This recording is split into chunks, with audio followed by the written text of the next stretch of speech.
That's right. It's hosted by Denzil de Cristo. Welcome to the East Midlands Comedy Showcase. It's brilliant. We've got some fantastic writers from the East Midlands Comedy Writers Group. It's the weird and wonderful comedians. I'm going to introduce you to them all. First up, we've got George Coppen. Hello. We've got John Morris. Hello. Katie Brown. Hello. Professor John. Good evening. Very, very formal greeting, wasn't it? Really, really bright and happy. Professor John's going, oh, just nice to get out of work. Right. We've got Suzy Frost. Hi. And headlining, we've got the one and only Alex Leam. Keep the music down a bit, Alex, before we get kicked off the air. Brilliant. And yeah, he has done that to previous shows, so you never know. I'd like to at least get 1 minute and a couple of jokes in before we get booted off Facebook. So next up, we've also got. Hang on, now the ghost has muted me on mic. The theme from Debbie Does Dallas is public domain. That's fine. Okay. Well back with that. Yeah, that's good. And Sean is saying hello, which is good. I think we've got a copper watching us already. Oh no, hello. We've also got. Good, the laughter's already started. That's what you're going to expect. We're all going to be able to laugh at each other. We've also got someone very important. We can all give Roger, who's producing tonight, a coronary if we all keep playing random snippets of music. Yeah, I think so. Yeah, and can I bring Roger on to... Yeah, I'm going to bring... I think Alex had the coronary. Can we get Roger on stage as well? Roger, can you reveal yourself? Roger's a huge part of East Midlands Comedy Writers. He's one of the two co-facilitators along with me. Okay. This show could be chaotic. Lord Sparkles, hello. Please come and rescue us. Hello. Hi, Lord Sparkles. You thought I lost control previously in some of my previous shows when I do Den of Fools. This one, different level. I must say it's going to be a really interesting party because a couple of the comedians might have been drinking before the show. Can anyone put their hands up to who's been doing that? Okay, so it's going to be interesting. Now, Alex is our headline act, and he's already halfway through. What is that bottle, Alex? Can we get close up of that bottle, please? Ribena. Yeah, and the BFG. Yeah, and this is water. That's water. I'm having a beer anyway, so I'm good. So cheers to the audience at home. I do hope you've got drinks. You're going to need it. Hello, Dora. Yeah, hello, Dora. You all right there? Yeah, we are lovely, aren't we? We are going to be having the usual sort of bants that we have in our various comedy chat groups as well. So it's been rather fun. But right, so we've got to get on with the show. I'm going to start off. I'm going to tell you a little bit about my name first of all before I introduce the very first act. So yeah, my name's Denzil. It's a bit of an unusual name, isn't it? Yeah. My parents did not name me after Denzel Washington, the actor. They did not name me after Denzil, the bus driver in Only Fools and Horses. No, they named me after my great uncle Denzil, who was murdered. That's right. Murdered. Of all the things, yeah. In fact, if you do a Google search for my name, my real name, not my stage name, Denzil Cristo, if you search for Denzil Eid, the very first image that comes up is a picture of my gravestone, of his gravestone. Do you know how scary it is when the first image comes up is a picture of your own name on a grave? It's in Florence, in Italy, and my dad and I actually went to visit it. We were just over in Florence. We actually found the old English church in Florence and eventually found the gravestone. It's got a fantastic picture of us there. Me stood next to a grave with my name on it, looking really mournful, really sad. Going, what face you expect to pull when you see your name like that? So we did that. However, on the other side of the photo, my dad, big grin on his face. I think, yeah, that'll be you one day, son. That'll be you in the ground. I'm looking forward to it. Hey! Yeah. Cheers, Dad. Okay, right. I think that's warmed us up nicely. Okay, on with the very first act of the night. We've got the host of Saturday Night Online Fun Night, and we've got to sing now, which is going to be really good fun. We're under the boardwalk, Down by the Oh. champagne, under the boardwalk. He's here to entertain. It's the Under the majestic boardwalk. George Coppen. Woo, woo, woo, woo, woo. Hello, ladies and gentlemen. Firstly, let's give it up for our compere this evening, Denzil de Cristo. John, how patronising. Now,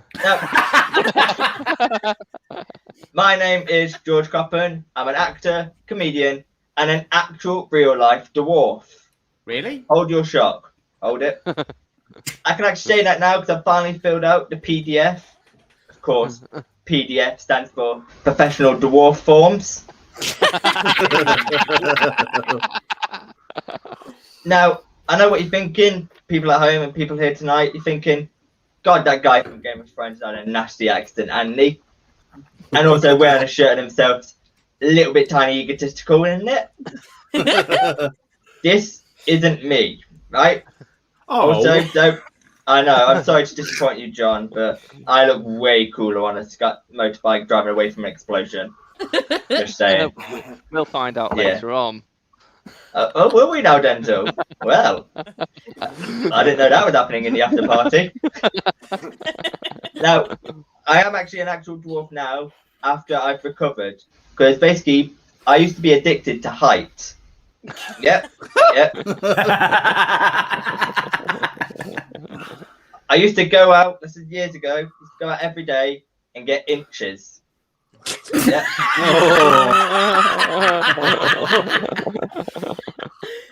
At my worst, I was about 6'3", 6'4", you know. I was in the danger area, as we call it. You know. But I finally got a tighter grip on my height at the trouble with abnormal tallness therapy, or TWAT for short. Finally managed to get a good grip on my height. I'm now a healthy 3'10". If anybody out there feels like you're getting taller and you're struggling, just reach out to me. I can help you. I can recommend you to TWAT. People always ask me what was my turning point. What was the point I realised I needed to get a grip on my height? I realised I had a problem and needed help. And that moment, and it's hard for me to say, ladies and gentlemen, that moment was when I lost at limbo.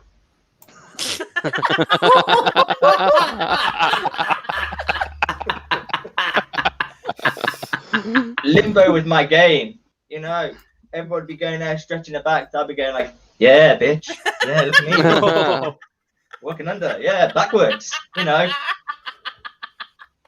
But then some twat beat me, and I thought, I'm not having that. So I asked him where he got help, and he recommended me. But like Peter Dinklage, I went to school. But terrible leading, I know, but you're having it. But at school, after I recovered from my height, I needed a special chair because obviously, especially in the science lessons, you've got these very big, massive desks. So, and I needed a chair to get me up and down. This chair was the slowest thing ever, and the loudest. Everyone would be sitting there writing down. Suddenly here. I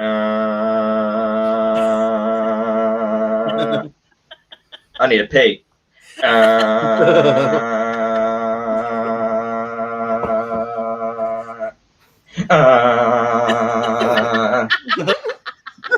But one lesson, I needed a chair, and it was the other side of school. So the TA legged it over, and just about good 10-15 minutes, she came back going, I went, you're right. She went, yeah, this bloody chair's heavy, isn't it? I went, do you not realise it's got wheels? She hasn't realised it had wheels. I went, how are you feeling? She went, I'm not happy. I went, well, which one are you then? She said, I'm knackered. I don't remember knackered. Is that like the modern day version? Is that like the modern day version for sleepy? Knackered? So that got me thinking, what would be the other modern day versions of the Seven Dwarfs? And I wanted to see if you can guess what they are. So Happy. Give me a shout. What do you think the modern day version of happy would be? Off Hi. your face. I got giddy. Oh, Sneezy. Modern day Hay version fever. would be COVID-19. Jeremy Wormy.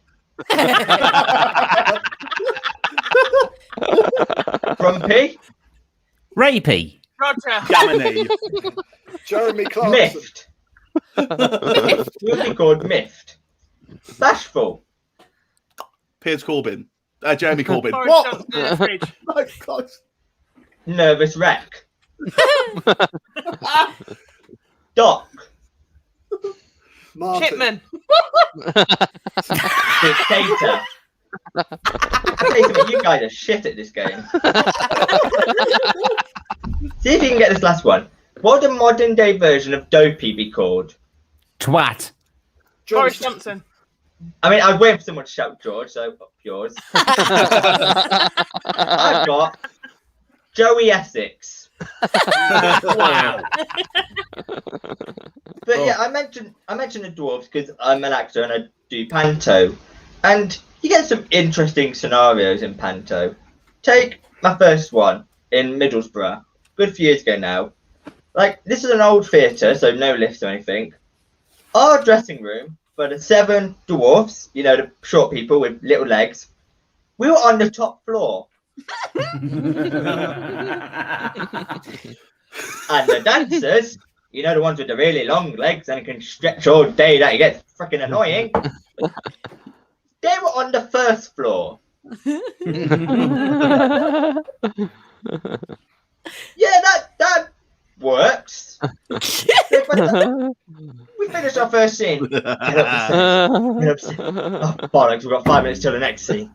Get downstairs. But, like, during the rehearsals for that first panto, we went off to the local subway.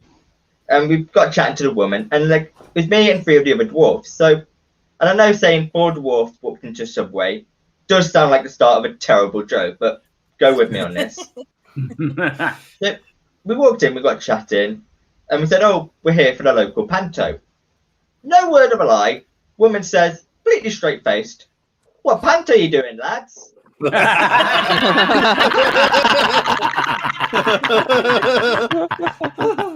Now, 1 dwarf, yeah, you ask not to be rude.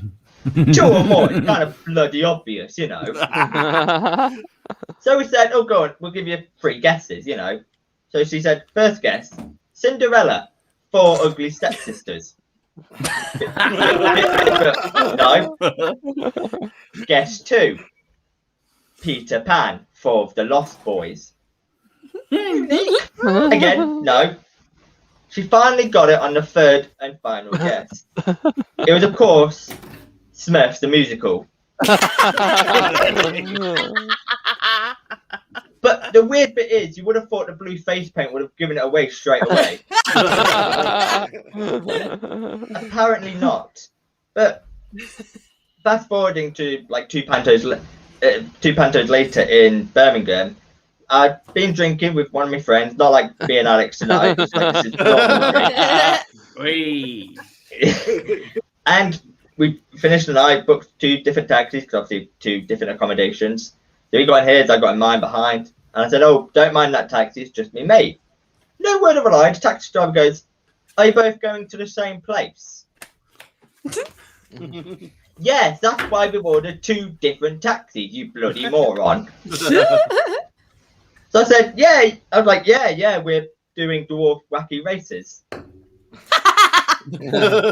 Racing each other around Birmingham. Now, I don't want to tell you who the winner was, but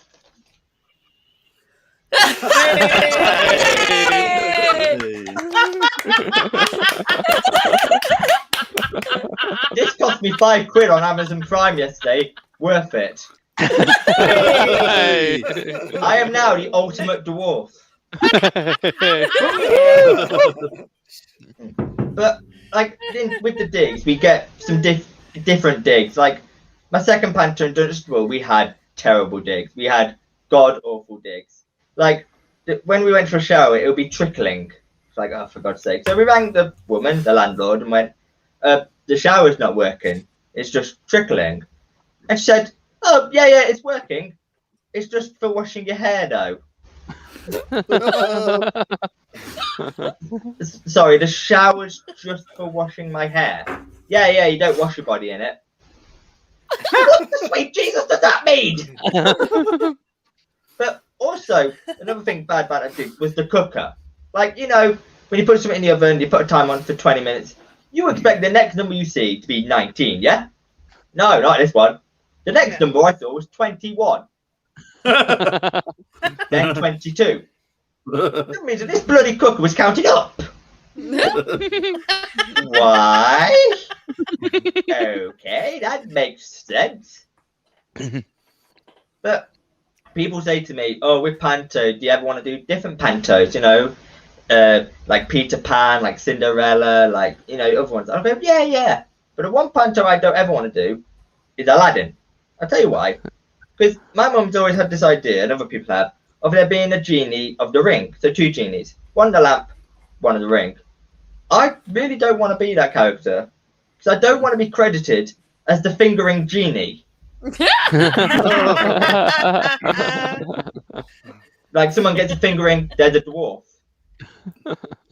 I mean, never had a friend like me would be interested. Hey.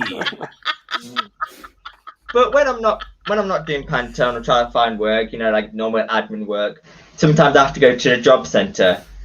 God, that thing is pig shit there. Because one time I went and we got chatting and they said, oh, the woman's over there interviewing or looking for people for work.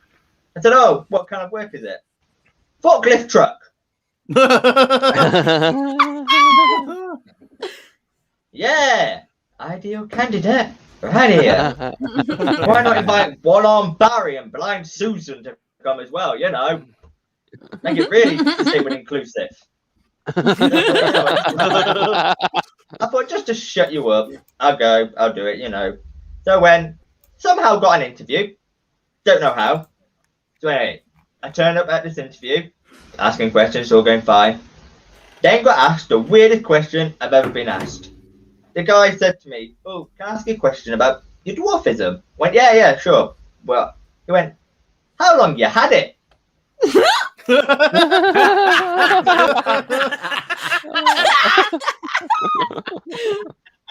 I said, sorry, can you repeat that? He went, yeah. How long you had your dwarfism? So I did what anybody in that situation would do. I looked up. I mean, I looked down even.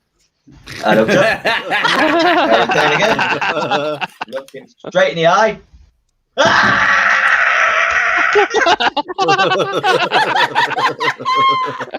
was freaking 5'5" yesterday. What's happened? Oh dear, hang on.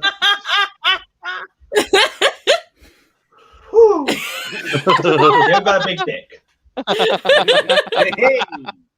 Yeah. Somehow I got the job. No idea how. But so yeah, I got a job. But in another job, I was actually sacked. Because I used to work at a supermarket. I was sacked for nicking toilet roll. Yeah. Because I used to nick toilet roll and stand on them to feel tall. Yeah, you know, like the loo roll shortage last year. That was my fault, and I do apologise. When I'm at the supermarket, it's quite different because obviously you take for granted the top shelf. And I don't mean porn mags. I mean like normal top shelves. I can't get there. So what I need to do when I need something from the top shelf, I climb them. So next, like Mission Impossible Philadelphia. And then when I'm at the top, I like throw stuff down to my mum like it's a really weird live action Donkey Kong. Or in my case, Dwarf Kong. One time I was on the way down and accidentally sat on a cucumber.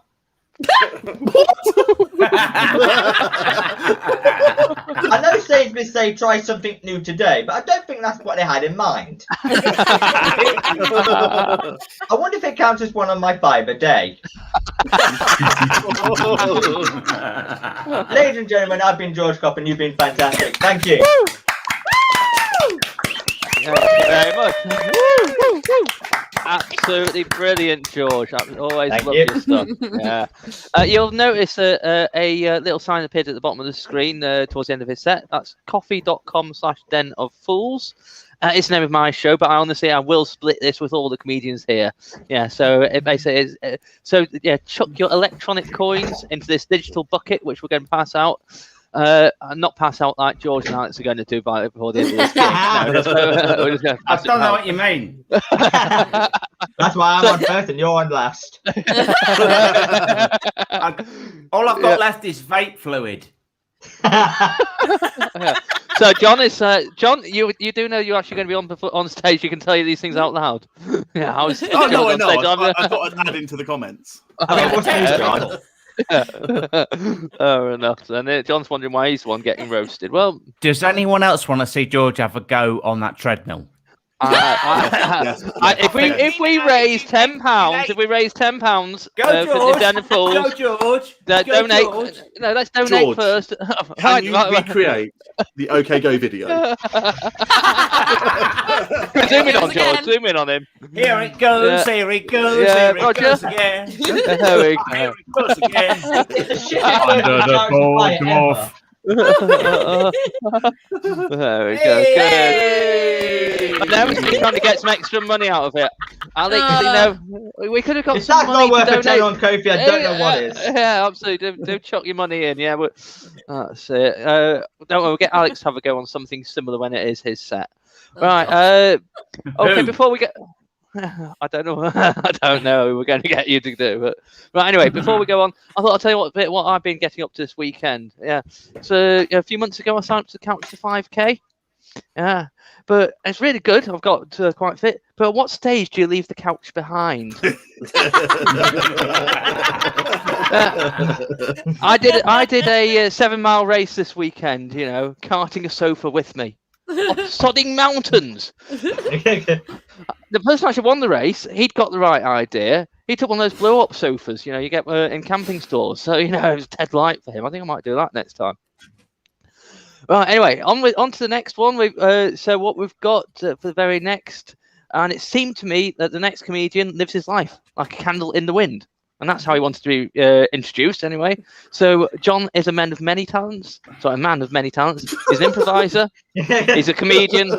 He's the MC of late stage comedy. So John, if you've got any tips on how I could MC this show better, please do let me know later on. And of course, he is the Lark Lord, the Lark Lord himself. It's a fantastic Taskmaster style show. So brilliant. So do welcome to the stage, John Morris. Hello. I believe I asked you to sing me in to Candle in the Wind. I don't know where that Seems got to me confused. he lived his life like a candle in the wind. I don't know if those are the lyrics. I know the lyrics to the one from Hearts of Red.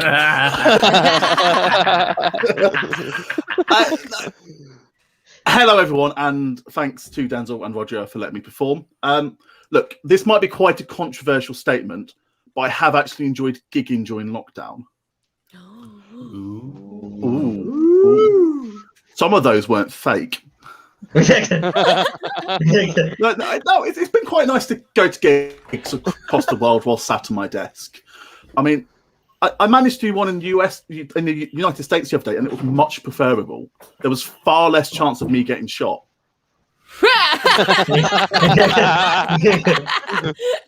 Though that is debatable. I do live in Nottingham. There's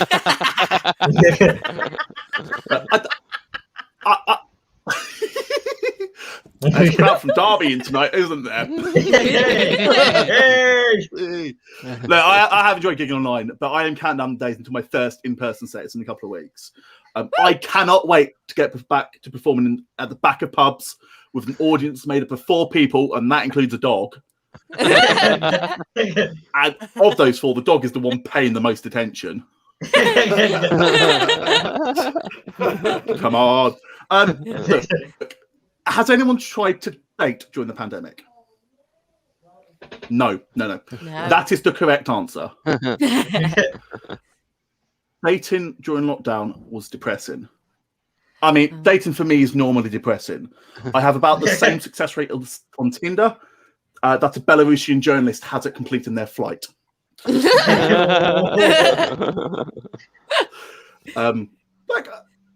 during lockdown, what was the best that you could hope for? That you could go on a walk with someone to a park while staying 2 meters away from each other? Wait, what do you even have to talk about? The most exciting thing you could do was go on a brief break to the 24/7 Asda. Or if you're a bit fancier, take a city break to an M&S. Look, it's not been helped by the fact that despite how long we've been stuck on Zoom, too few of us have gone any better at making ourselves look less like a thumb.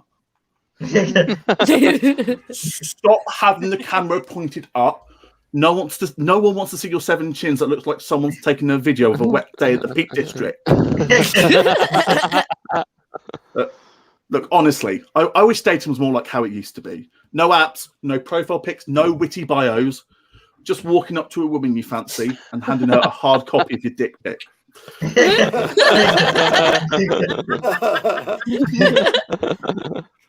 Okay, let's have some real talk here. I do not get the point of sending dick pics. I don't mean like in a loving relationship, that's fine. I mean send them unsolicited over the various dating apps. What do you honestly think is going to happen when she sees that zoomed in photo of your mopey elephant? It's not going to endear you to her. Or you just risk it being compared to her special collection. And trust me, you are not going to come off best in this comparison. Those tree vibration settings? Does it come in a variety of neon colours? Do any of her dildos stop working mid-intercourse and spend half an hour saying that it's never happened before? No. The only reason I can fathom for sending a dick pic is if you're using it to warn her in advance. I'm sorry, I really like you. I just wanted to let you know that this is what I'm working with. Look, one thing I've learned from my years dating is that my choices in women has been horrific. Look, it's not like they're bad people. None have tried to get me into drugs, though one did get me into board games. Honestly, that's cost far more than drugs ever would. I would certainly have more friends if I was less into Carcassonne and more into crack. My choices of women are generally bad because 9 times out of 10, there is no way that they would ever date me. Why is that? I do not hear you ask. Why? Why? Thank you, Suzy. Thank you. You're welcome. No, that was Thank me. you, Alex, for that deep breathing down into my ear. That was deeply seductive. That was his vocal dick pic. I would rather see a penis than hear that again. It'll be arranged. Check the private messages. Jesus. I'd get that checked out if I were you. So why don't women like dating me? It's because I like strong, tough, independent women. Lesbians. I like lesbians. Same. Basically, every woman I've ever fancied has already worked out that dating men is an extremely poor life decision. And let's be honest, who can fucking blame them? Yay.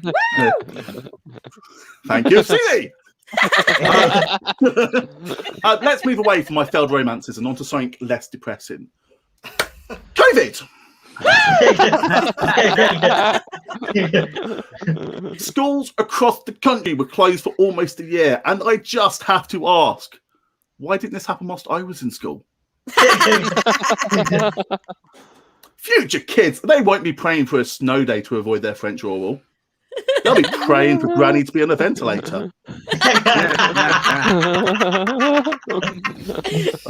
I think though we can all agree who has had the hardest job in schools over the past year. Bullies. New teachers, they should have been prepared for a pandemic.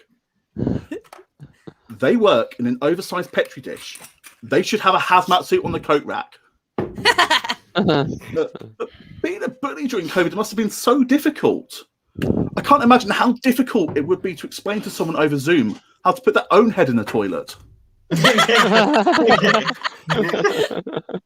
Personally, I just hope kids get vaccinated whilst they're still in school. I mean, how else will bullies fulfill the great British tradition of thumping the injection site so hard it scars?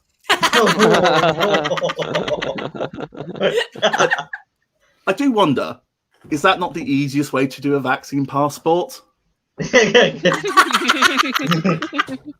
just show your scar to bouncers to get into clubs. No scar, no shirt, no service. And literally, we could have just got doctors to punch every single person after they had been vaccinated. And by God, do doctors not deserve to punch every single person in this country right now? I wonder though, did Corona flip the traditional bullied roles on its head? Maybe now it's technical knowledge that matters. Nerdy kids can now take control of a bully's computer and boot up some website that they are far too young to see. Like MySpace.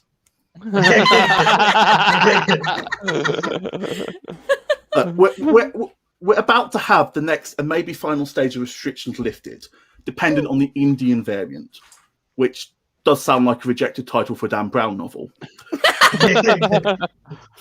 I'm so pleased that we're near the end of COVID. But I think we're all in agreement that this government has been about as good at stopping COVID as the Fixed Term Parliament Act has been at stopping elections. That's a very niche joke. I'm surprised I got any response. Take it. Honestly, this government make me angrier than a gammon being told that potato heads don't need to have a pre-assigned gender. We've already had a slice of normality return. Has anyone been to the pub yet? I know the answer to this, so I freaking ask it, Alex, George, Roger. I don't know what you want about. Hello. Look, it has been great walking around town and just seeing rows of people getting messier than the Queen did after she watched that Oprah interview. One would not. Look, I can't wait. But my concern is, after 3 lockdowns, my body shape can only be described as a depressed Jigglypuff. I have comfort eaten so much during lockdown that I'm pretty sure if I lied down, I would block the Suez Canal. I know that's getting dated, but I don't want to lose that joke just yet. Look, I'll leave you on this. I can't wait until we're back out in crowds, so we're back in mosh pits, and we're back out there trying to find the one. But if others have been as inactive as I have been, it is going to look like mating season down at Fraggle Rock. I've been John Mice. Thank you for listening. Good night. Thanks very much for that, John. Yeah, absolutely loved that. Yeah, and we did get some really nice comments. Lord Sparkles was certainly really tickled pink on a couple of points in that. I was also his comments there. Most obviously Katie Brown. Sorry, it's a whole different ball game. Yeah, Katie Brown is looking very pink, but we'll come on to that in a second. I just want to thank you, John, for bringing up the horrible memories of my MySpace page. Yeah, thanks for that. My MySpace name was Fizzbitch. Right, anyone stick that in the internet? Roger, can you bring that up in a little bit? Let's see whether it's still active. Oh, dear God, please do not. I didn't have MySpace, but I did have a Bebo. Oh, I had both. Yeah. I'd prefer not to do that because it might crash the stream. Okay, yeah, you're right. I'll take that as a compliment. A whiteboard picture of Katie's tan lines. That's beautiful. Okay, well, before we introduce the next one, I just thought I think about one of the things which I missed the most about all the COVID situation is travel. You know, I've even missed going on those really, really small, cramped planes. The one thing I've not missed though is the little fanfare on the Ryanair flight. You know, the one which goes. You arrived on another on-time flight. No one cares. No one cares. The thing is that goes off all the time, doesn't it? You know, when that Ryanair plane landed in Minsk, it went off still. You landed on another intercepted flight. If a Ryanair plane crashes, you know, I know that the fanfare will go off again. Go. You arrived on another on-time flight to heaven. Of course, it being Ryanair, they'd land on the other side of purgatory. So, and now for our next act. Now, when asked, she says she doesn't mind how she's introduced.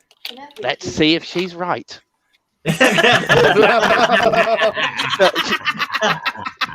She's amazing, she's talented, she's a burlesque dancer as well as a comedian, and she's the co-host of Roger's Blue Suede News. No, she's not. She's really not.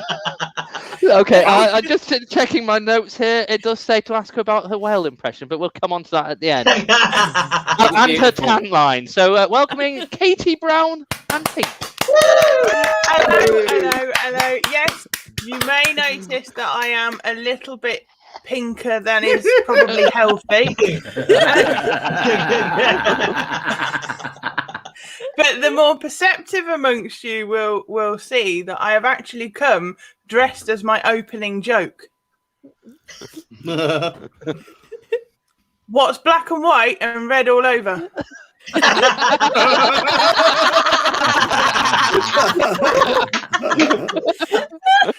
Of course, it is a ginger that dared to walk outside yesterday for 5 minutes without sun cream on, and this is what happened. And I'm going to do the big reveal.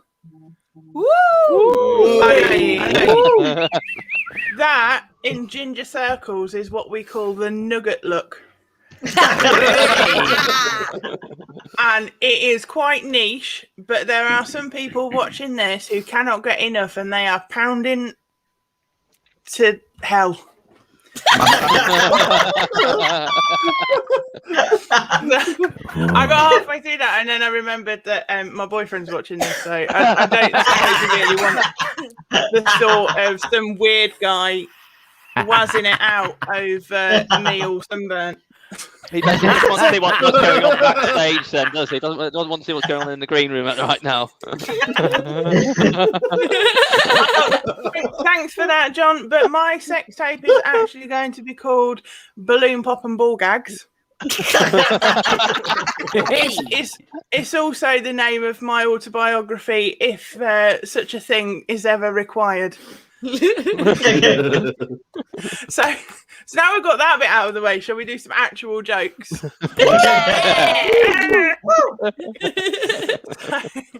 So, diet. Anybody put any weight on over lockdown? Woo! Yes. Fuck yeah, I put it all on. I lost it and then I put it back on. And I'm quite proud of that, because 2 stone off in about 6 months and then 2 stone back on in about 1. I think that is going. Yeah, thank you. That deserves a round of applause, I feel. Yeah. Now, I am getting to the point where I'm going to have to start dieting again. Otherwise, Jerry Springer's going to have to start up just so that he can take the wall off my house to get me back out. That's quite dated, but if you're my age, you probably remember that shit that Jerry Springer used to do. Go, Jerry. Go, Jerry. Jerry. That, yeah.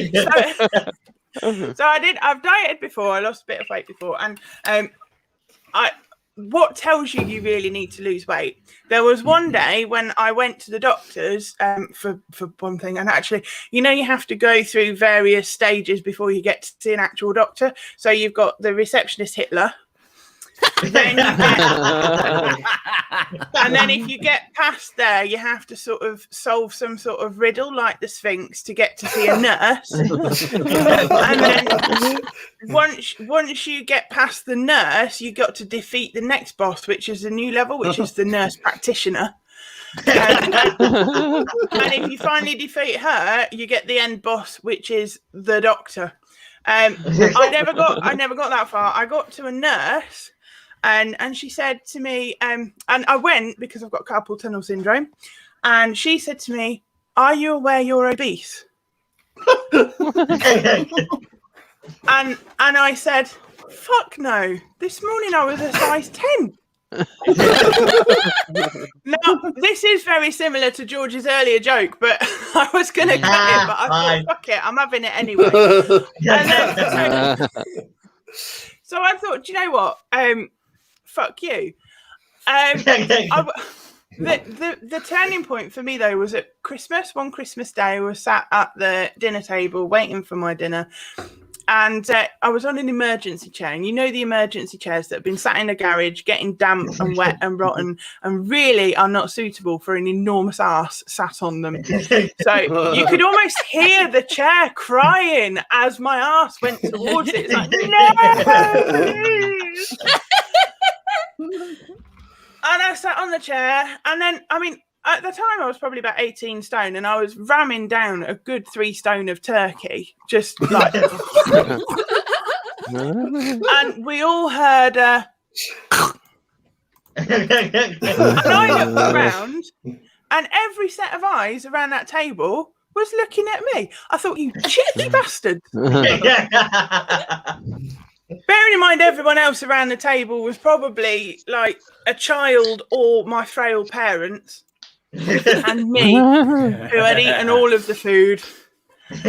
And because somebody says to you, this is cheeky people, living aside. But when you're slightly bigger than other people in the room at food time, you can sort of see them going, fuck, she's here, guard the food. And then look at you. Like, we cannot do self-service here. I'm handing it out because you cannot be trusted. So they'll put like 3 roast potatoes on your plate, and then you'll look at them and they'll look you up and down. Is that enough? Well, actually, Susan, I think you'll agree. If you've had to ask me if that's enough, we both know that it fucking well isn't. I do agree. Thanks, Suzy. My mum's called Susan. I wasn't saying Suzy. I was saying Susan. I'm there against my mother, not you. Anyway, so I'm sat on the chair that has crumpled beneath me. However, the chair's gone, and yet I'm still sitting at the table, because what's happened is the chair's gone, but I am wedged between the table and the wall by my tits. But I'm just quite happily eating my dinner, just dangling from the table, and then, but I did think that's probably time that I need to do something about it. So New Year, when all the diet stuff's about, I thought I'd get a juicer, started doing a juice diet, and I got the book that tells you how to do it. And day one was orange and ginger. And it was all right. It was very nice, very easy to make. Shit more that day than I have ever shit in my life. And I thought, you know what? Can lose a lot of weight. Absolutely, this might be the diet for me. Day 2, it was apple, cinnamon, and coconut water. Now, up until that point, I'd never had coconut water before, and it tasted a lot more like spunk than I was expecting.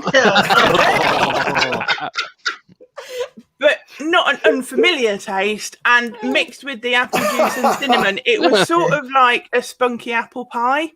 So, terrible. So down it went. But then day 3 was broccoli, spinach, and kale.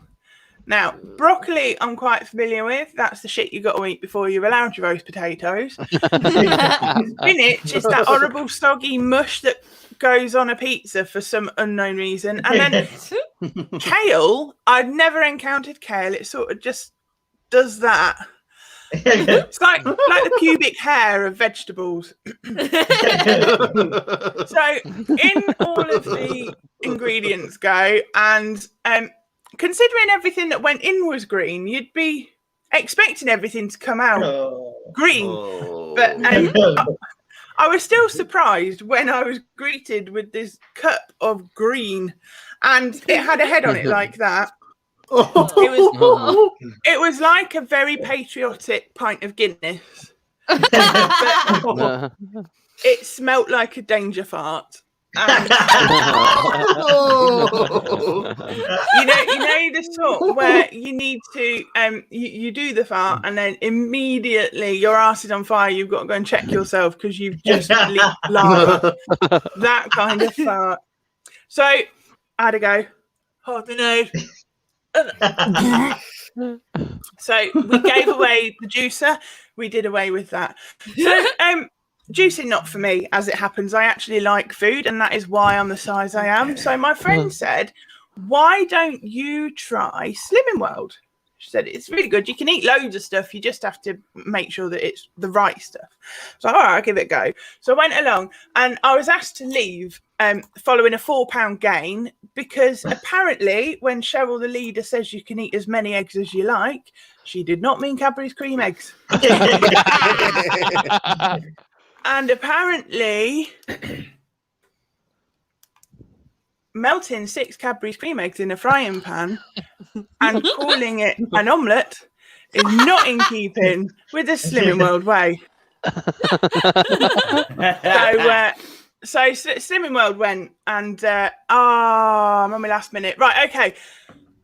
This is your fault for heckling. Too much planned. It's your fault for being awesome. So it hit me. What is the best way to kickstart a diet? What makes you lose weight quicker than anything else? Nothing gets your diet started quite like your internal organs evacuating themselves from both ends simultaneously. I call it the Egyptian illness. Other people might call it norovirus. So I started thinking, where do you get norovirus? Where's the best place? I'm speaking really fast now because this is an awesome ending. How do you get norovirus? Kids. Germy little bastards. So in my desperation, as we were approaching Christmas and I just could not face another Christmas like that, I found myself outside the school going up to children saying, "Lick me. Breathe on me. No one needs to know." In short, I did not catch norovirus. I am still fat, and I'm no longer allowed to pick my son up from school. I've been Katie, and you have been awesome. Thank you very much.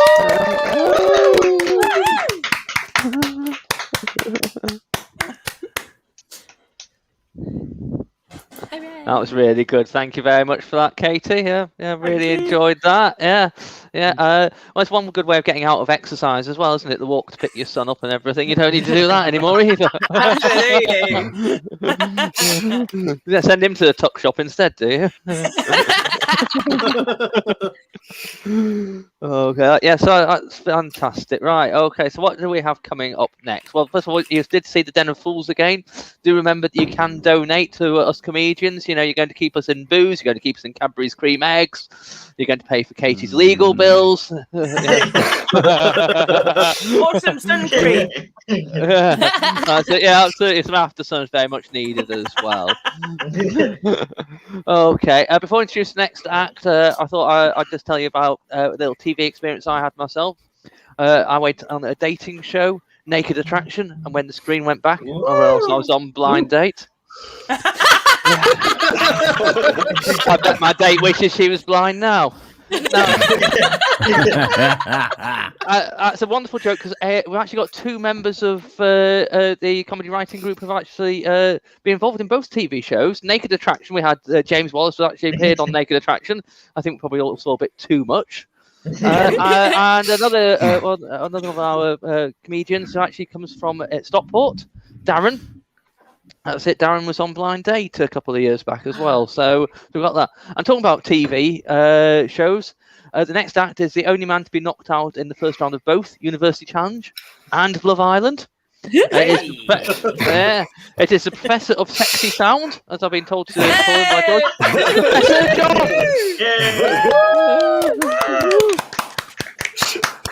Wow. Well, thank you very much. I now put on my deep, sultry voice and be a professor of sexy sounds. Actually, folks, I'm an academic psychologist as well as a comedian, and it's very difficult to differentiate those two roles quite often. They merge into each other. And you can probably see if I bow my head like this that my younger stepdaughter, you can see why she used to call me Nappy Head. What remains of my hair could form a perfect nappy. The two sides there, and that going round the crutch. So I still have my uses despite being 62 years old. Anyway, I'm speaking to you from outside my summer residence in Verona, Italy. That's Juliet's balcony just behind me. The lazy moo doesn't come out, unfortunately, but never mind. I bought this house with my comedy earnings, of course, and with tax advice from Jimmy Carr. Still, when I'm back in my home in boring old Loughborough in England, I have been noticing during all these lockdowns and restrictions quite a lot of extra wildlife knocking around our garden, due, it is said by many people, to the reduction in human activity. So my lecture to you tonight, ladies and gentlemen, in my professorial role, is about wildlife during the COVID epidemic. And certainly when I've been sitting on the patio drinking coffee, or as I prefer to call it, working at home, I have noticed quite a lot of extra wildlife knocking around the garden. And I've thought to myself, sod it, I'm supposed to be learned. I'm supposed to be a knowing person. I ought to understand more about this wildlife I'm seeing. And it's a natural thing for psychologists to get interested in species, because psychologists try and put people in personality types, don't we? We always try, oh, you're an extrovert type and whatever. So what better fun for a psychologist than try to identify the species that are around? And I started with the butterflies because I noticed more butterflies coming into our garden than I'd ever seen before. But I hadn't a clue what they were. So I bought myself this guide, the Concise Butterfly and Moth Guide. Never mind the moths. They're horrible things. We're concerned with the butterflies here. And it's a nice little guide, got lovely pictures in it. And it's great. You know, if you meet a concise butterfly and you say, excuse me, are you a red admiral? And it says, yup. And that's great. You know it. That's what it is. The trouble is, if you meet a verbose butterfly, are you a meadow brown? Well, no, foldy-roll, fiddly-dee, fiddly-dee. Let me see, I'm brown and orange, and I've got funny little markings on the edge of my wings that look like eyes, so I could be a meadow brown, couldn't I? There again, I could be a small heath. What do you think? What do you think? I think you're a smug bastard. And I think I'm going to have to buy the companion volume called The Verbose Butterfly and Moth Guide.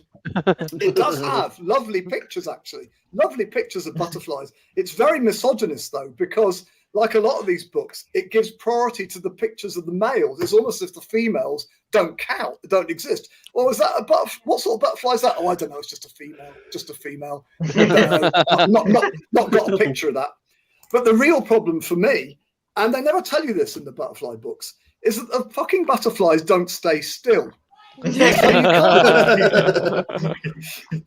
So you can't identify what the bastards are anyway. My wife tells me that shouting, "Stay still, you bastard!" isn't going to make a lot of difference. And so far, it seems she's right. As indeed she is about all things. I have to say that because she's just off camera poking me with a pointed stick. But what I've come to the conclusion is this, that the whole species thing with butterflies is a con. It's a branding exercise, either by biologists to keep themselves in a job or by the butterflies themselves to have a laugh at our expense, because they're just not different enough. Often when I see butterflies, they look a bit like several in the book, and I don't know which the fuckers are. It's like trying to claim that the Ford Fiesta and the Ford Focus are different types of car when actually they've got 95% of their components in common. Take, for example, the small white and the large white. Their markings are almost the same. So you can tell this bothers me, doesn't it? Because I'm an academic, it's just not all fitting. Their marking's almost the same. You know what the difference is? Well, you can guess what the difference is. The large white has a wing of 3 centimeters, and the small white has a wing of 2.5 centimeters. I mean, what the fuck? That's like saying someone who's 5 foot tall is a different species from someone who's 6 foot tall. What would that make George Coppen, we ask ourselves? Would you like to know? Anyway, I think if I do ever manage to corner a white butterfly and it stays still long enough, and I find that its wing is 2 3/4 centimeters, I'm going to join this con and I'm going to claim I found a new species, the medium white, or to give it its proper Latin scientific name, Grumpy Old Jonas Giticus. And then there's the birds. Not more bird life as well. And that's partly because there's a line of trees that runs past the bottom of our garden. It's a bit like an avian A road, I think. The birds take a break in the lay-by that is our garden. Unfortunately, you don't realise that it's a lay-by like those ones with those terrible porter-cabin cafes. So they land on our lawn, peck around disconsolately for a moment, look sick and fly away again. But in all seriousness, some of the bird song has been absolutely beautiful and all the more audible because there's less traffic noise in the background. But I've got no idea what they are. If it's not a cuckoo, I'm clueless. I mean, I can do a cuckoo, but that's about it. So I wasn't going to fall for the book thing again. This time, I bought myself an app for my phone. It's called Birdsong ID. And I thought, right, I am going to find out what birds it is I'm hearing. And I started with a lovely, lovely, chirpy bird sitting on our aerial all of last spring and summer. Well, probably not all, actually, but it was often there. Chirping its heart out, little fella or little girl. But it's bound to be a fella because the bird books only specialise in the males as well. Anyway, I thought to myself, I'll get a good recording of this because the Birdsong ID app says, record it for 30 seconds and it'll tell you what it is. So I recorded it for 30 seconds. Did it tell me what it is? Did it? Fuck. It said 68% resemblance to blackbird, 64% resemblance to blue tit, 62 resemblance to to wren. I mean, what good is that?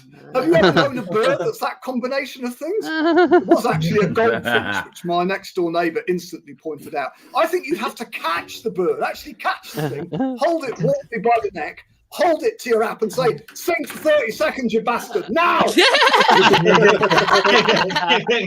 And then 32 seconds later say, oh, sorry, I forgot to press record. Sing for 30 seconds.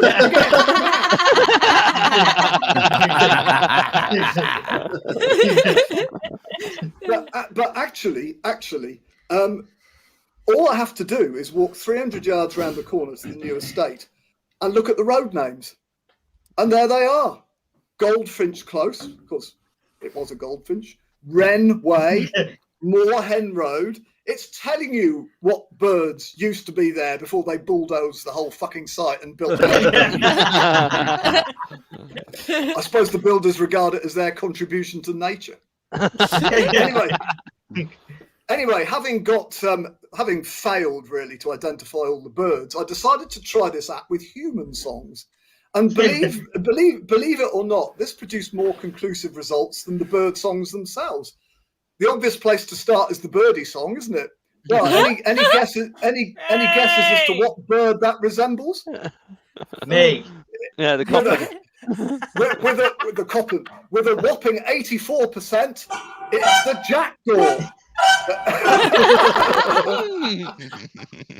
Thank you very much, whoever did that. It's the jackdaw.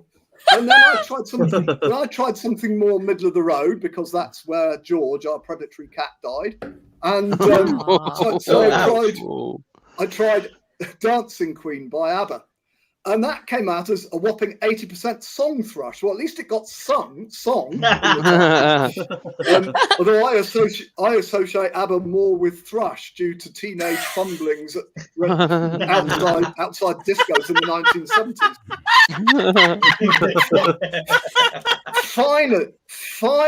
Finally, I tried it with something a bit heavier. Ace of Spades by Motorhead.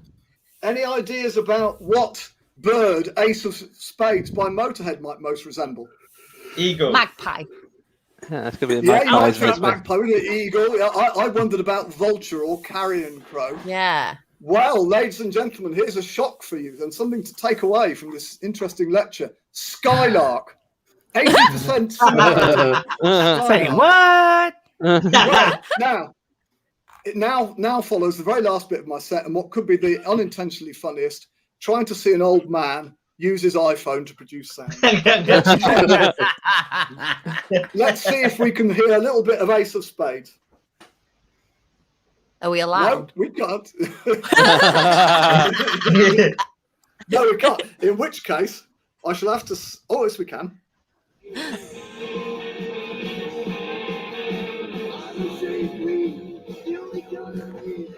The Ace of Spades. The Yeah. Ace of Spades. Well, that's how I sing it without my teeth in. Now, and now let's try Skylark.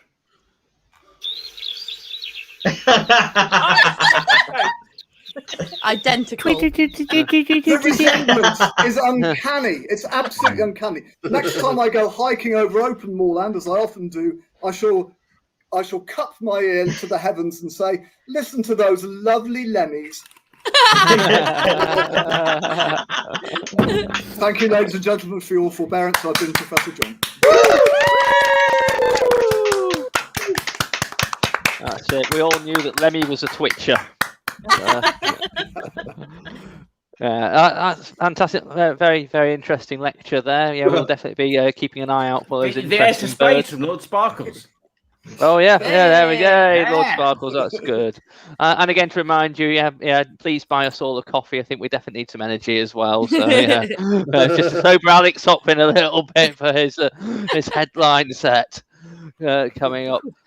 So before that, I'm going to be fairly quick. We've got Suzy that's coming up now. So she's got the coolest name in comedy, absolutely fantastic name in comedy. Literally, Suzy Frost. Go Suzy! Go Suzy! Go Suzy!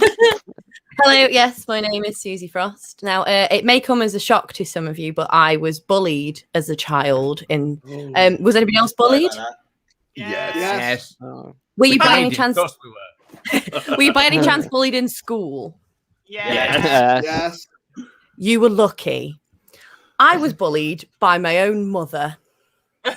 Now, me and my mum have a very similar taste in like sense of humor, in that we like really, really shit jokes.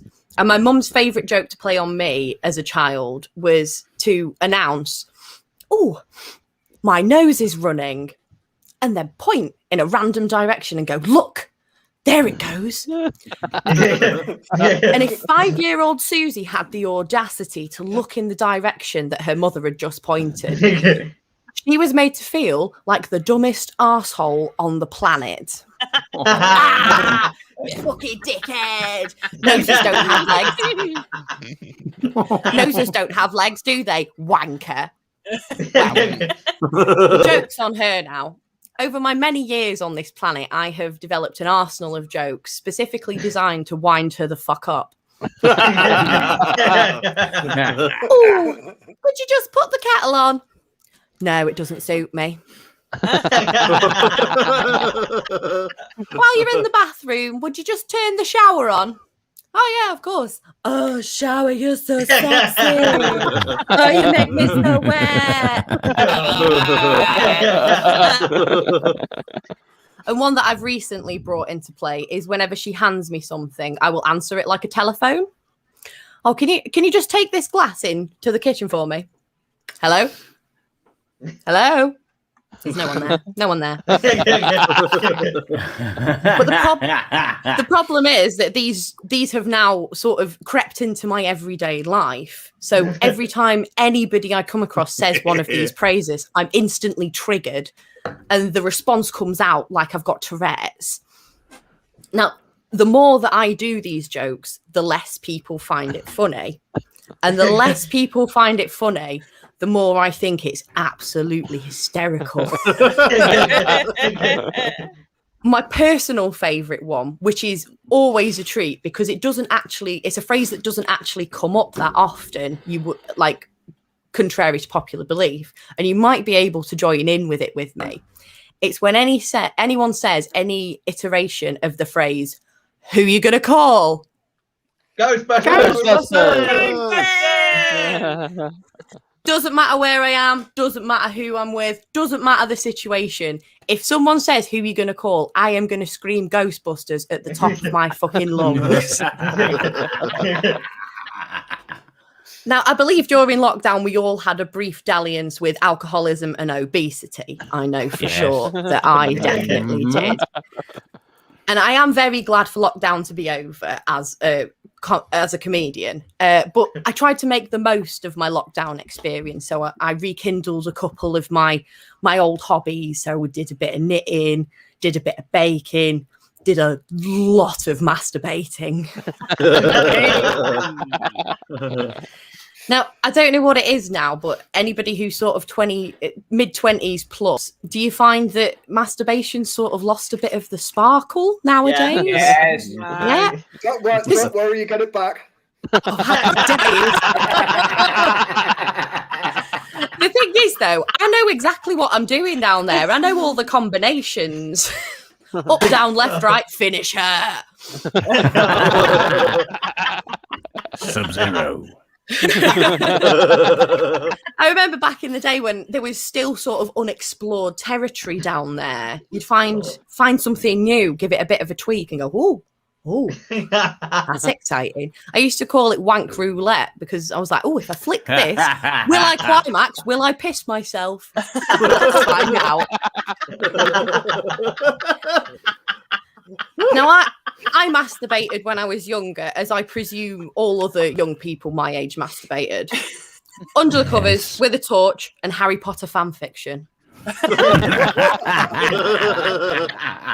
For those of you unaware of fan fiction, it's basically dirty stories written by perverts on the internet for other perverts on the internet.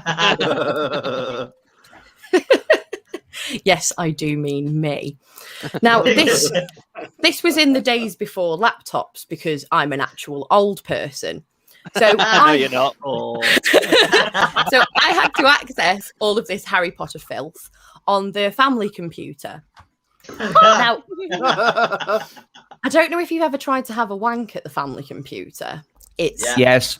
incredibly problematic. Trying to read whatever filth you've found on the screen, scroll with your mouse through it with your right hand, check your peripherals to see if anybody's going to interrupt you, and then, fucking go for it with the other hand.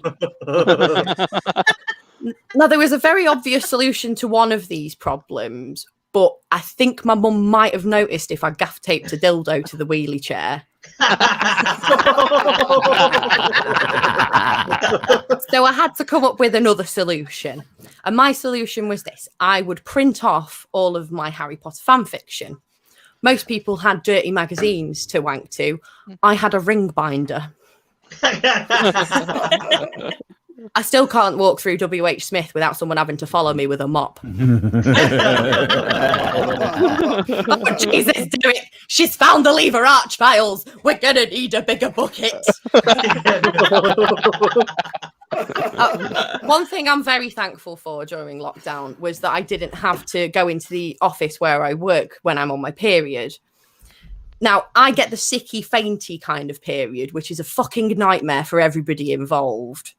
And I am also a moron 90% of the time. Throw in a shit ton of hormones, I'm a completely dysfunctional human being. So if I'm in the office, every time I get up to change the tampon, forget the tampon. So one day I decided to give myself a visual cue to give my moron brain a bit of a shove. And that worked like a charm until HR came down the office one day and spotted my new desk decoration. I might as well have done a shit on my desk. This is a woman who goes through the exact same thing every month. And she spotted them and goes, "Oh, really? Yeah? they've not already been up there. I'm not trying to pass them off as posh tea bags. On a possibly unrelated note, could I interest you in a red bush tea? They're a bit spicy. I've got a urine infection. Now, I'd like to finish by talking about my ex-parasite. I mean, husband. Now, this was one of those relationships that was all give from me and all take from him. Kind of like having a paid subscription to Pornhub. I'm paying £10 a month, but are the cocks and tits really that much bigger? Now, what people don't realise about relationships is they think that it's all about how much you like the other person. But what they don't realise is it's equally, if not more, about if you like yourself in that relationship. And I got to a stage where I did not like myself when I was in that relationship. I turned into a nagging bitch with an eating disorder and a cunt drier than a fucking 3-day-old scone. I wasn't. And I remember very vividly. I remember very vividly the day that I told him that I needed to get out. I needed him to leave. And at first, he was very upset. I mean, who can blame him? I'm evidently a catch. I would be mortified too. But then when he realised that that wasn't going to work, he got angry. That was when he turned and he started shouting at me. How dare you do that to me? What do you mean I've got to move out? We're in the middle of Sheffield. You've moved us to Sheffield. All of my family and friends are in Manchester. What am I going to do? Who am I going to call?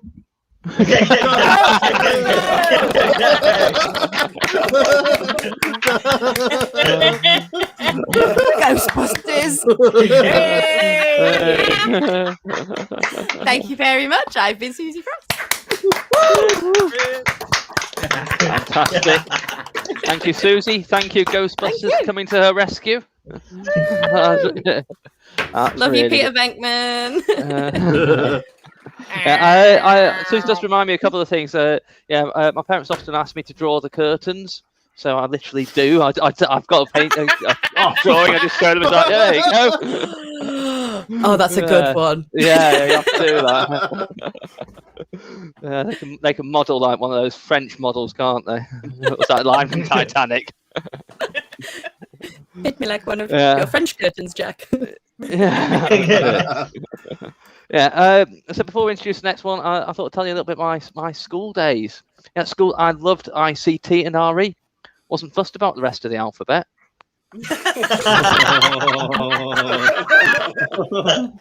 I really enjoyed sports, though. I enjoyed running and climbing and skipping. In fact, I broke the school record for skipping.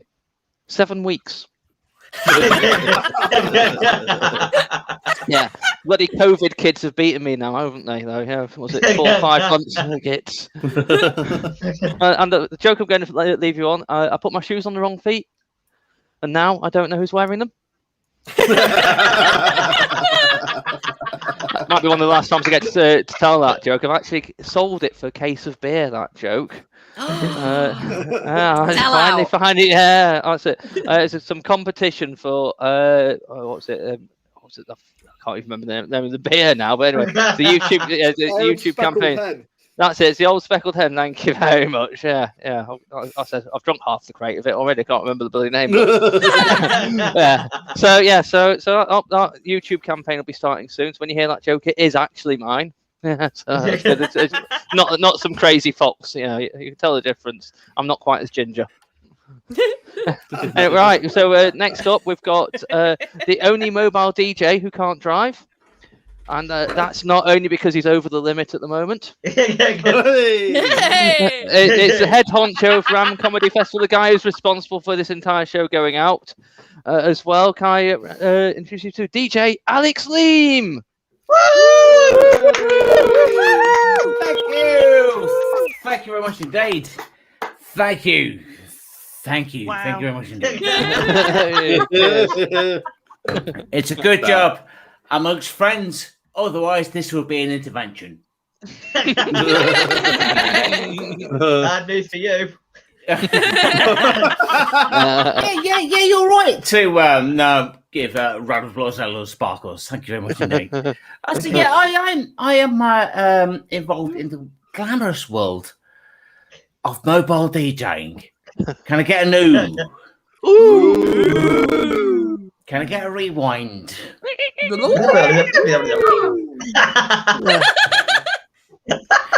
So, you lot were better at the rewind than live audience. Seriously. I didn't get that. Although one woman, bless her, she did go. She tried. She tried. So yeah, so I'm in the world of mobile DJing as well as stand-up comedy. That's 2 careers that COVID's knackered.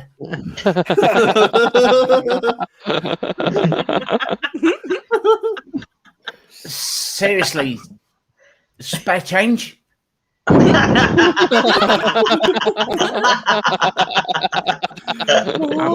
not kidding. Craig, Dave, Ref. Hello, Matt. I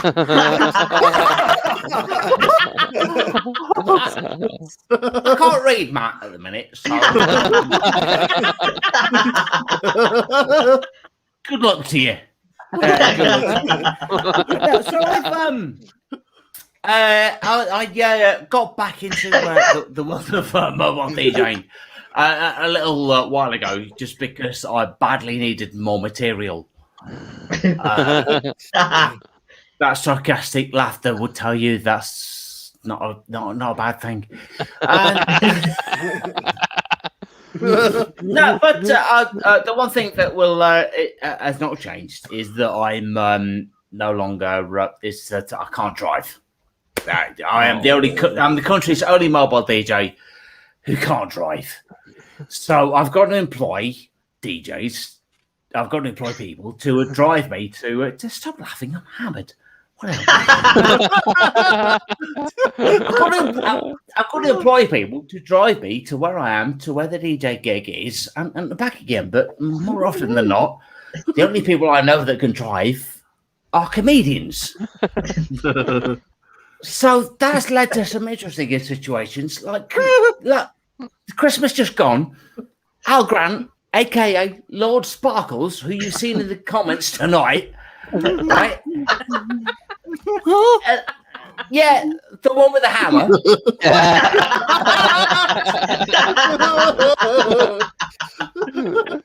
Al Grant, if you've never met Lord Sparkles, Al Grant, he is like, he's a force of nature. He's a force of nature. It was a Christmas party. Al Grant was with me, and people were getting down to Mariah Carey. They were throwing some shapes on the dance floor.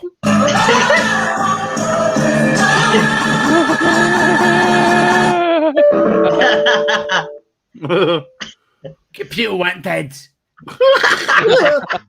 The dance floor stopped being a dance floor. They became a canteen, and I was the twat that dropped the tray. They all started going, oh my God! But Al, Mr. Lord Sparkles himself, without a thought, he went to the front of the stage and went, ba-da-da-da, ba-da-da-da, ba-da-da-da. And one bloke in the middle of the dance floor went, I fucking love the flying pickets. Blah-da-da-da.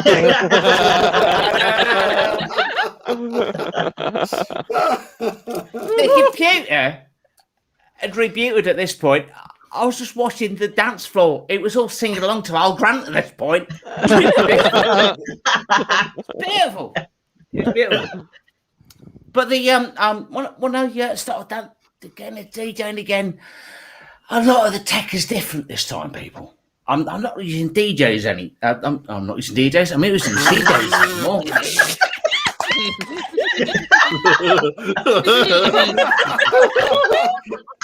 Cheers. The only person who's responsible for making me look a twat is me. I'm no longer using CDs. Yes. Well done. Thanks, whoever that was. Yeah, it's only because you can't see where they are. Yeah. Pete, you can't see where they are, but faint praise, it rings in my ears. Thank you. Yeah. Yeah, I'm not using CDs anymore. I'm using a my laptop, and I'm using a USB turntable that plugs into this.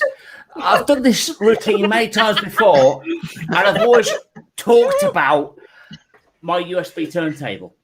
However, I have it with me here tonight. Ladies and gentlemen, my USB turntable. There we go. I'm not joking when I say that this shit's overkill for technology for what I need. I do weddings. When am I going to need most of the shits on this for weddings? It's got a scratch pad. When the hell am I going to need a scratch pad on a wedding? You know what I mean? It's going to be like I found a love for me.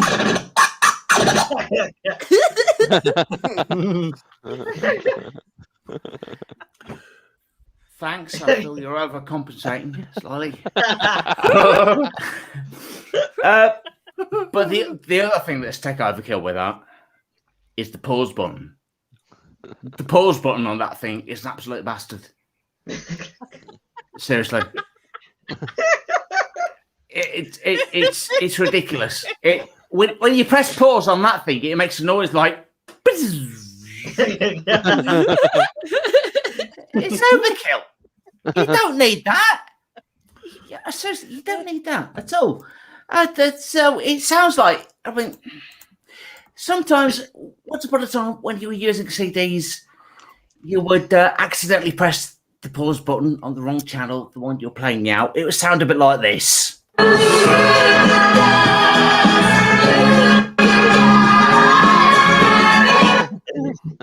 Barely notice. Barely notice. But with the sound effect, it sounds like this.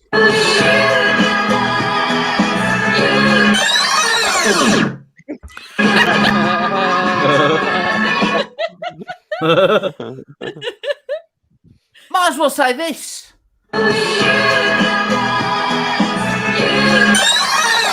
I'm sick.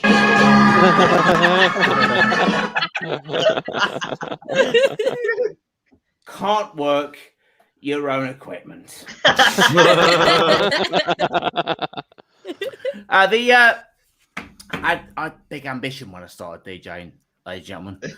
I thought, I'm 16 years old. I've got my first DJ agency. I'm going to be playing that balcony stage at Cafe Mambo. I'm going to be on Radio 1. The fact that the people on this stream barely know my name should tell you how that fame worked out. It didn't. What did I end up doing? Weddings. And retirement parties. That's how that dream worked out. Oh.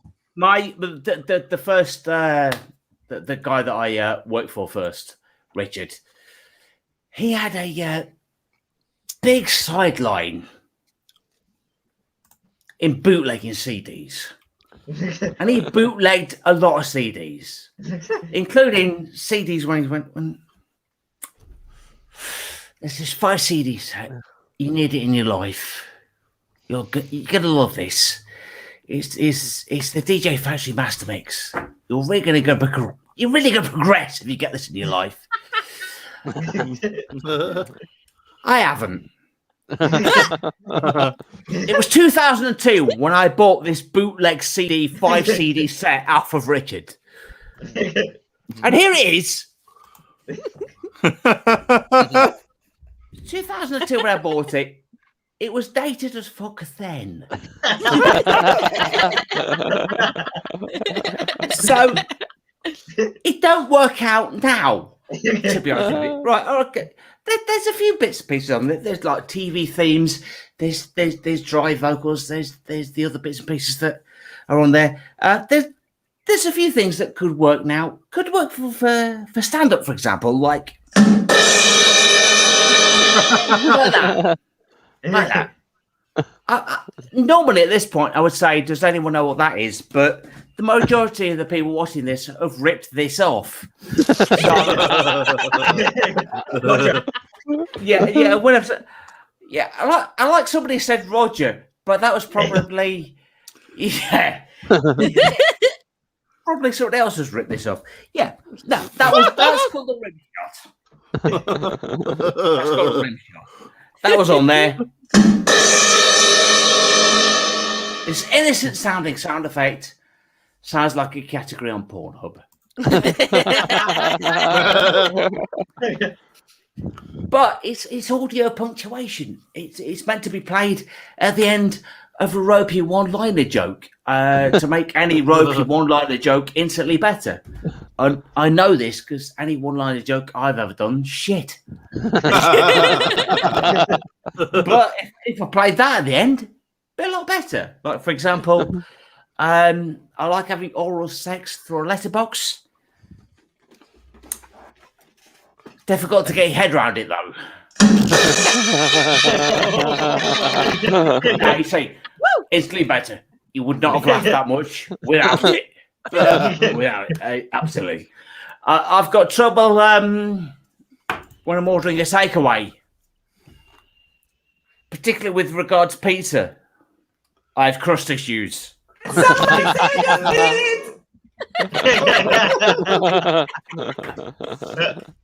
Good. Thank you. Thank you.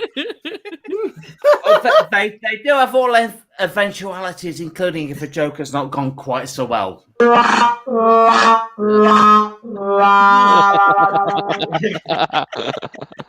Roger.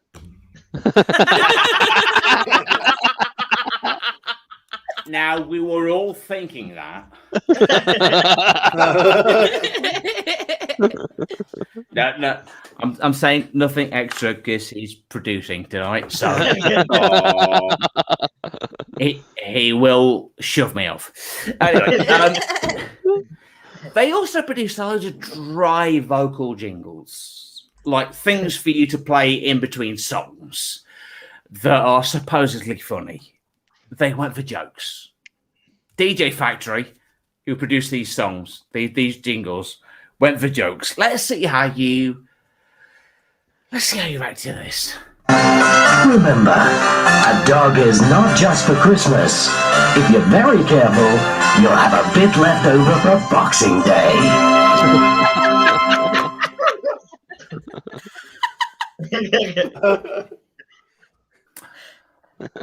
If you laughed at that, we need to talk.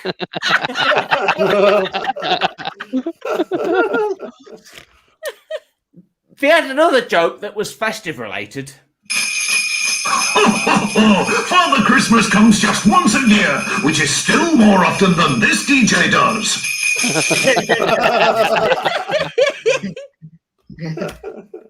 We all have a dry spell, is all I'm going to say. They also wanted to hire they hired a voiceover artist. Thanks, George. All I could hear was George laughing at that. It was just beautiful. Yeah, well, thank you very much. They also hired a voiceover artist. Now, it's the way you tell them, Alex.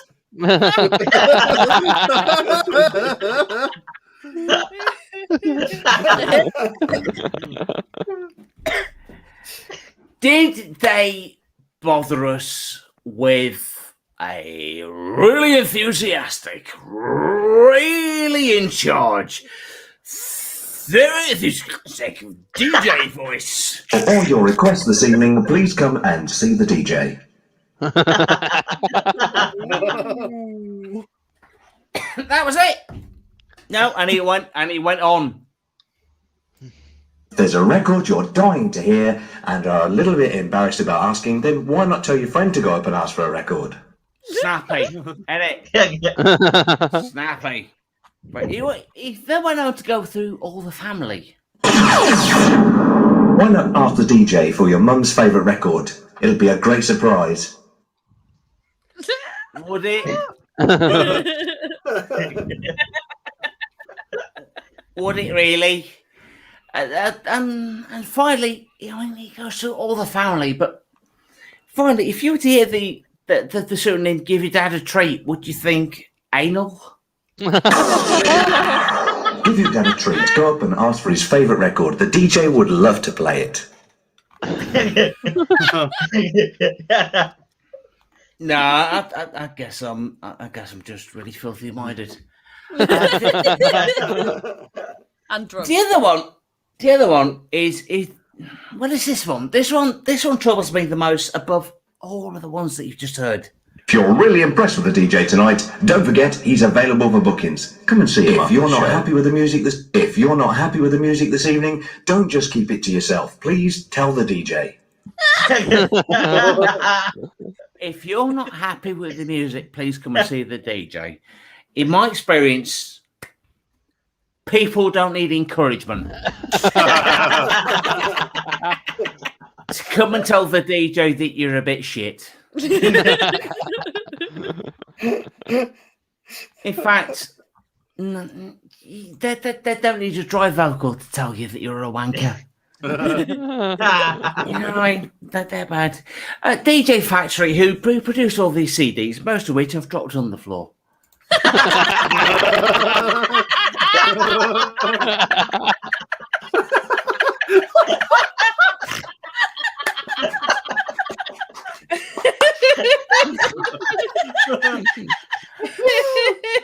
They hide celebrities. They hide celebrities to produce some jingles. Now, these discs are 20 years old. Some of the celebrities, they've weathered pretty well. Merry Christmas, everybody! That was Noddy Holder saying Merry Christmas, everybody. Yeah. Did that sound like Professor John? That sounded nothing like Professor John to me, sir. It was in my Birmingham era. Let's see.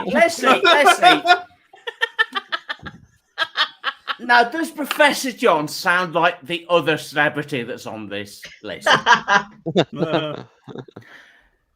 Does anyone? No, right. Let's give you some. Let's give you some foresight here. Shout out! This was produced in the year 2000. Year 2000. Cheeky girls. Jarvis Cocker. No. Leam. No. Jimmy Savile. Jimmy Savile. You say Jimmy Savile. Well. Hey, Ralph here, and this is a Music Factory master mix. Rolf Harris. Rolf Harris is the second person. They asked. Jimmy Savile would have made more sense. He did too. Hey, Ralph here, and this is a Music Factory exclusive. Oh my god. I mean, right, at this point, year 2000, Rolf Harris had not been in the charts for 20 years. The last song he had in the charts was Little boys had two little toys. Each had a wooden hole.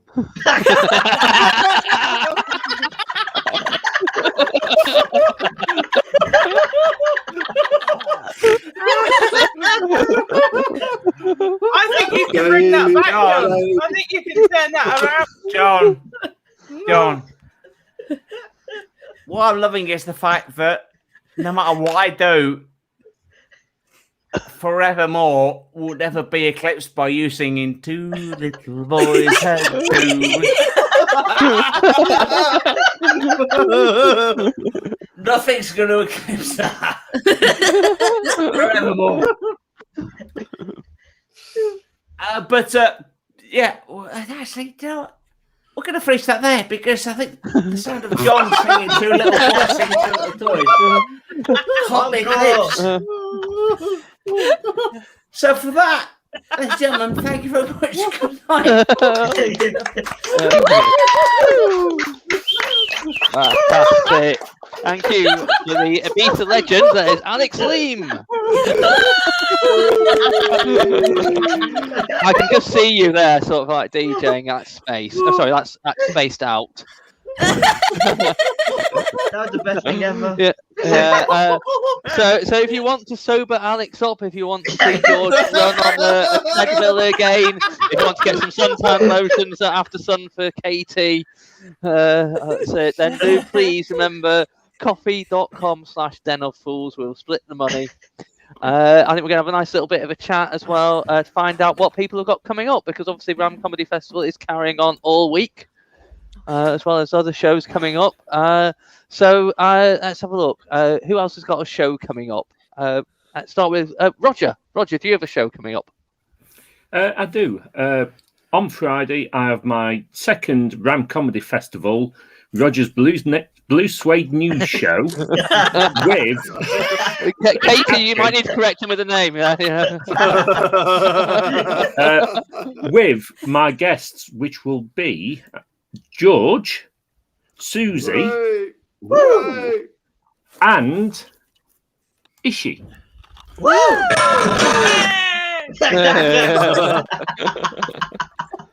That'll be a cracking show then. And where can we tune in for that? You can tune in on Facebook at The Roger Poulter or YouTube at I Can See the Stage From Here. Good. I think that's where we're broadcasting on YouTube as well. For isn't Alex it? to fall off his chair. Who's got the bets on who's going to spew first? Is that still ongoing? Alex. To be fair, I changed the bet from sick to crying around halfway through Alex. Oh, did you? Okay.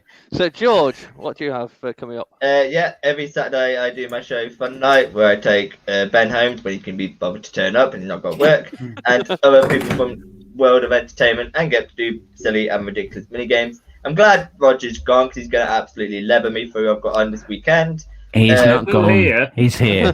Yeah, this Saturday I've got the fantastic Suzy Frost, who we've seen this evening, the very weird Ishi Khan, and the equally wonderful, and no one really knows what he is, Lord Sparkles. On my Facebook, George Coppen, accent comedian, and on my YouTube, which is George Coppen. And as Roger said, I'm on it on Friday. Yay! Woo! R.I.P. Alex.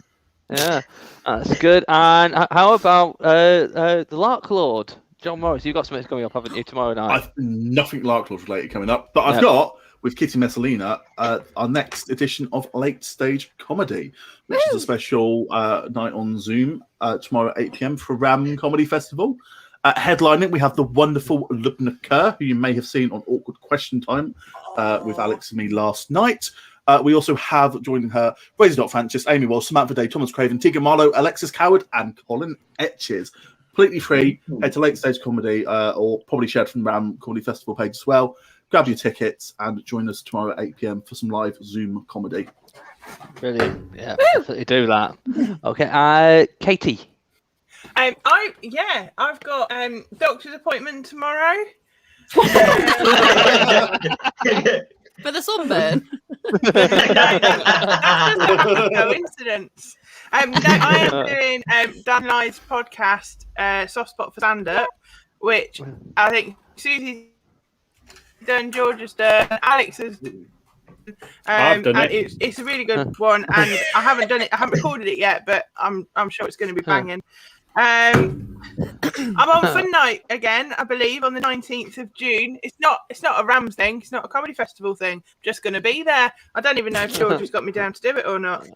One way you just turn up half the time, don't you, at these kind of shows? Okay, you weren't supposed to hear either, so you know. And that's, I mean, if you want to know what I'm doing, or if you want to see any of the shite I've done before, just search for Katie Does Comedy on all the socials and YouTube. And if you go to my, if you search on YouTube under Katie Does Comedy or Madam Violet Vavoom, you can have a look at me fuck up a balloon pop. Okay. Could I quickly jump in with something I forgot to mention? Yeah. So myself and Kate Messalina are on Jig Me Long Me Yours, Oh Lockdown, How We Laugh, which he released during this stand-up night tonight. So go listen to that on podcast. Yeah. Oh Lockdown, How We Laughed. Yeah. Okay. Well, right. Well, now we're going to go to Alex because I think if we leave him too much longer, he will definitely pass out. No, do last. Leave it to last. No, Alex, have you got anything you want to promote, or do you want just to overall to sod off and leave you alone? Promote. Yes. Well, just looking at my calendar, on the 8th of June, I've got my COVID booster. Yeah, and that's about it. Anything come up in Brighton? Possibly. Yeah. So Alex, I know you're doing a pre-show, aren't you? On the 12th of June, I think it is. You're at the Polly Bush doing a taste of your live show.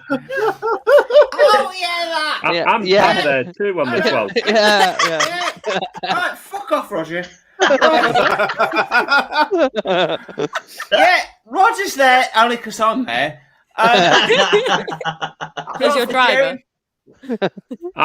You're there because I'm going. Actually, Alex, I can give you a lift there if you really want. It's fine. Don't worry. You don't need to worry about it. Oh, there we go. Amazing stuff. Yeah. Brighton Friends preview show, 12th of June, Saturday, Otley Bush, where magic happens. And we all know that's true. And then, Brighton Fringe Festival, 20th and 21st of June. Yeah. So, okay, that's great. Yeah, I think you're doing Improv Provocateur, one of those, aren't you, on the 20th? And then I you're am, on the 21st. yes, and I'm sober most of those. Yeah, good. And I'll be having a pint with you down there as well for part of your, have a pint with all your friend list, which I think you're well on your way to doing already, all 1,500 tonight. Because the most of them today, yes. Okay, Suzy. So on the show, on George and Roger shows at the end of this week. I'm also down in Brighton, doing a little sort of comedy showcase with some lads. Called the North Scouse Divide down at the Caxton Arms, and that's the 11th and 12th of June. And then the week after that, on the 17th of June, I'm at La Fienda in Manchester. And then I've got a bit of a drought, so if you want to book me for anything, please contact me on my socials. Fuck off, George. I'm at Mad Teapot Lady, occasionally funny on Twitter and Instagram, and search Suzy Foster's Comedy on Facebook. I've got a little Facebook page on there. Okay, fantastic. And we've got Professor John as well. Well, tomorrow night I'm on an excellent show called Den of Fools with the most accomplished host and presenter you're ever likely to see. Oh, good. Who's that then? Is that someone competent?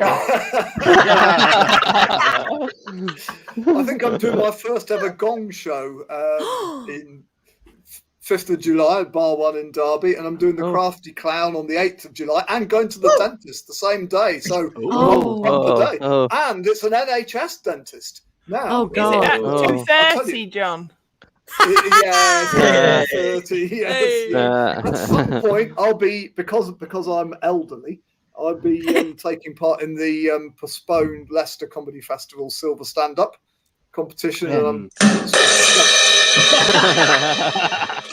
bit late. discussing various things with Nottingham Comedy Festival, but I'm hopeless at the social media stuff. So I'm actually quite hard to find because I'm on Facebook under my proper name, which is John Arnold.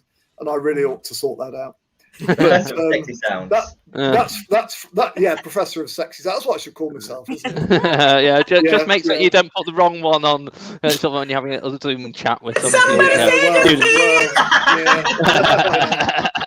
Well, I did get into trouble actually at work because I tried to tell a student on email that her essay was almost overdue, and I meant to say my clock is ticking, but unfortunately it came out as my cock is ticking. And on that, I don't think anyone is going to top that, so I'm going to go. So. Okay. Well, great having you, Alex. That's probably a good idea, Alex. Yeah. Cheers, Alex. I'm going to miss Alex. Creating Ram Comedy Festival. I think we've all had a great time here. Yeah, thanks, Alex. Yeah. Bye. Okay. So in terms of what I've got coming up, I've mentioned Den of Fools. As you mentioned, we've got the coffee.com Den of Fools right at the bottom. Another point out with that. People want to donate to all those comedians. Paracetamol is needed for Alex now. So tomorrow. So donate 20-30 quid, something like that. That should just about cover what he needs. Tomorrow night I'm doing Den of Fools. Professor John is on it, as he's mentioned, along with Ishi Khan, Cosmic Cat, and Nick Tyler from Miss Imp. So that should be really good. It's where improv meets stand-up as well. So lots of really good improv games. So it'll be great fun. I know I've had most of you. In fact, I think everyone else on it has been on that show as well. So yeah, and I will have you all back at some point. Yay! But I'm doing my first proper live comedy coming up at the Hollybush as well. That's next Saturday. I'm going to go down to the Hollybush with Kitty, Miss Lena, and with Daniel Lythe as well. So looking forward to that. Proper car share, mad moments and everything. I've got a Gong Show final, online Gong Show final. Reckless comedy coming up a week on Sunday.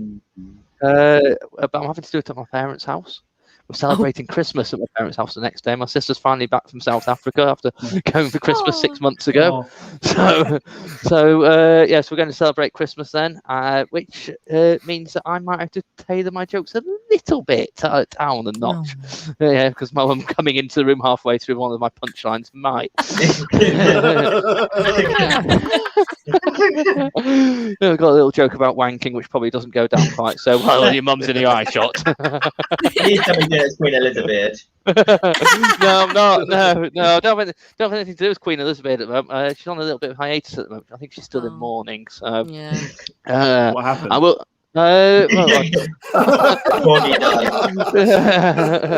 Unfortunately, one of her corgis sort of like ran out recently and got hit by Prince Philip's Land Rover when he was en route to his funeral. So He drove himself. Yeah, absolutely. Yeah, but you saw the same.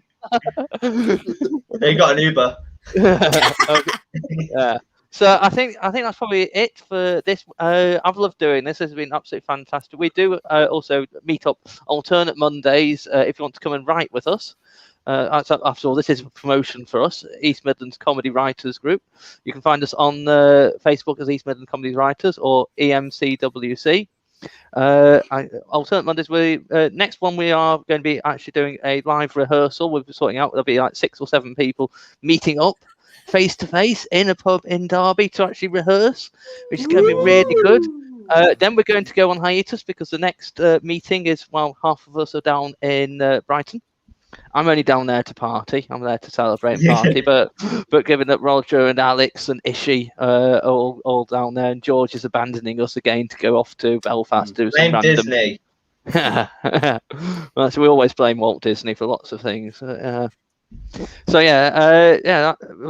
check us out, and we'll be doing more Zoom writing sessions in July as well before we start meeting properly face to face, hopefully by August. So we'll send you all the details if you want to write with us. Thanks very much for everyone, and I've really enjoyed tonight. Thanks, you guys are all hilarious. You guys are absolutely fantastic. So do stick around for the green room chat after we've finished broadcasting. Thank you. And thank you, Denzil. Thank you, Thank you, Denzil. Denzil. Well, Roger, thank you.